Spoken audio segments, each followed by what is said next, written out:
আজকে সকাল সকাল বেরিয়ে যাই কলকাতা যাওয়ার উদ্দেশ্যে। ট্রেনে ওঠার পর দেখতে পাই অনেকখানি জায়গা রয়েছে আমার জন্য। তো আজকে এসেছিলাম কলকাতার ডেকাথলনে। তো হাঁটতে হাঁটতে সামনেই দেখতে পাই আমাদের ডেকাথলনের ভিতরে ঢোকার পর দেখি আমার অবস্থা জ্ঞান হয়ে যায়। যাই হোক, আমার দিকে জ্ঞান হতে থাকুক আর তোমরা ভিডিওটি দেখতে থাকো। প্রথমেই আমার চোখে পড়ে ডেকাথলনের এই জুতোটা হয় খুব পছন্দ, কিন্তু দাম ভাই অনেক। তাই সেখান থেকে তাড়াতাড়ি কেটে পড়ে চলে আসি ব্যাটের কাছে। ব্যাটগুলি দেখতে খুবই সুন্দর, এপেল ব্যাগসটা দেখতে খুবই সুন্দর লাগছিল, কিন্তু ওয়েটটা খুবই ভারী। যাই হোক, ব্যাটের দাম কিন্তু 35,000 টাকা। আমি সেখান থেকে তাড়াতাড়ি কেটে পড়ি আর আয়না খেয়ে আমাকে দেখতে কেমন লাগে। তারপর চলে আসি বোতলের কাছে।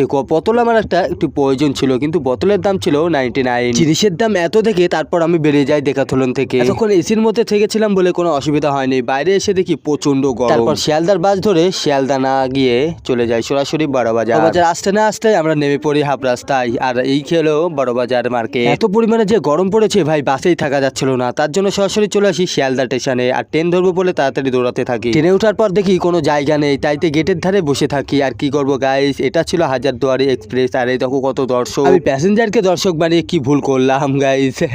তো ভিডিও এই পর্যন্ত শেষ করছি। ভালো লাগলে লাইক সাবস্ক্রাইব করে পাশে থেকো।